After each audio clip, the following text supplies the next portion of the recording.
Hey, what's up, y'all, man? It's your boy, Action Jackson. And in today's video, man, we're going to be talking about the preseason game that the Dallas Cowboys didn't end up having today.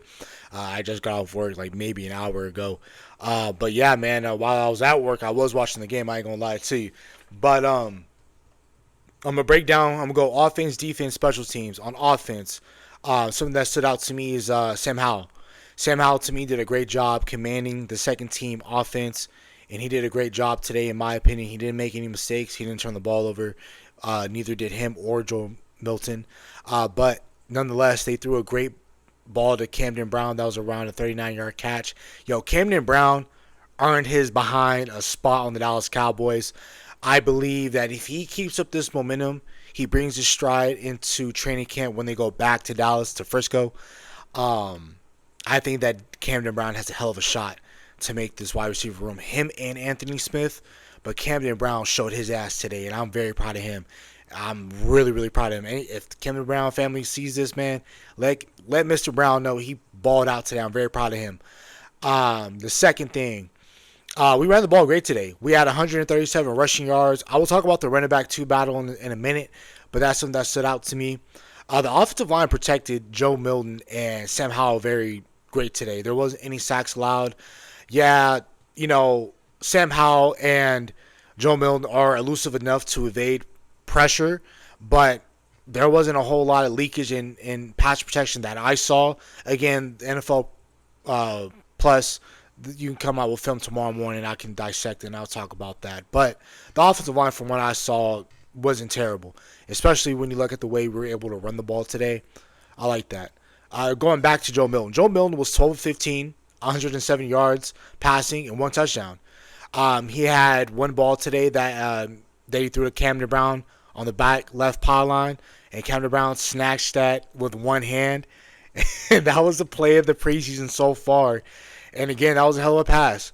He lofted the ball gently, and he put some touch on that ball. Camden Brown was able to make a play, and that's what Camden Brown was able to show you today. With his 6'2", bigger body frame, he's able to throw the ball up. He's going to come down with it. Kind of reminds me of a 6'2" kind of wide receiver we had before, but that was the first round. That was a different type of animal. But Camden Brown is a damn good player. I'm proud of him. Again, Joe Milton today, he showed better accuracy in today's game. But the one thing that he needs to work on is similar to like baseball, right?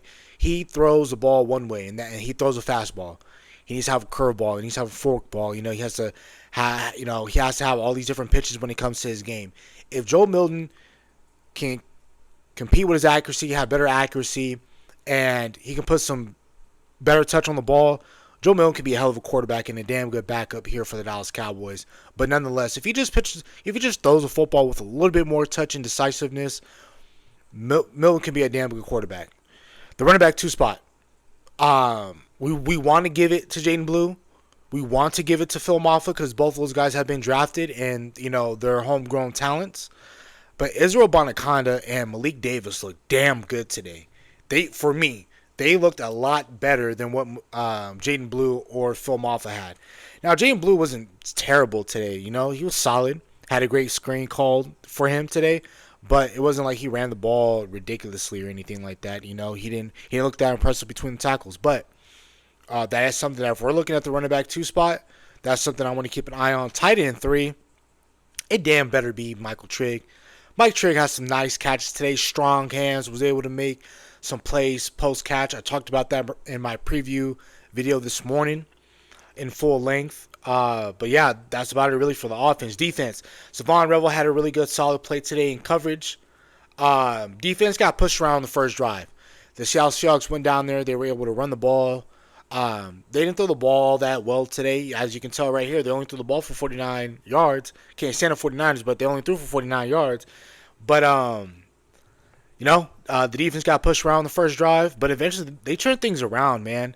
No big plays were allowed today. I can't think of a huge run outside of a few quarterback runs that I want the Dallas Cowboys to get better at and contain those elusive quarterbacks.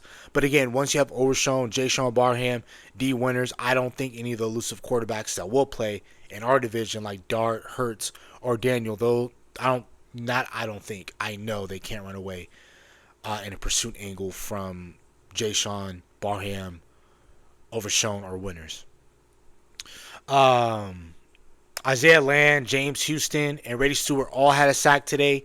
Prior to those guys for getting to the quarterback late into the game, that's when the Seattle Seahawks third team offensive line was in, and it looked a little bit bad. But another thing that the defense did really well was there was two great goal line stands that I'm very proud about the Dallas Cowboys that they ended up having. And again, we only allowed 49 yards passing and 107 yards rushing. That's not terrible in my opinion. I just preseason, but I'm very proud in how the second team and third team defense was able to understand the calls and was able to execute today.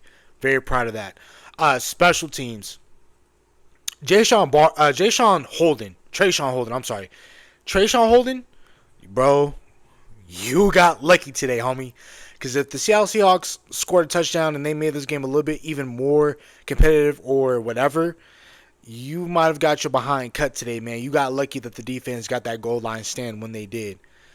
Again, defense was able to make a play, but Trayshawn Holden knows you got to hold on to that ball. Hey, if Michael Dixon is he's an all-pro punter. If he punted the ball like that, bro, let it go. Let it go, man. But special teams return coverage was still piss poor. Daniel Sorensen and this special teams, we need to get that fixed. There was too many big punt returns, kick returns being led up today. We weren't tackling, terrible pursuit angles. That needs to get fixed. And then last but not least, our saving grace when it comes to special teams, Brandon Aubrey looked money today. So that's about it. Again, those are my quick thoughts. But yeah, man, that's about it for the video. Hope you guys have a nice day. Stay safe, stay blessed. Bye.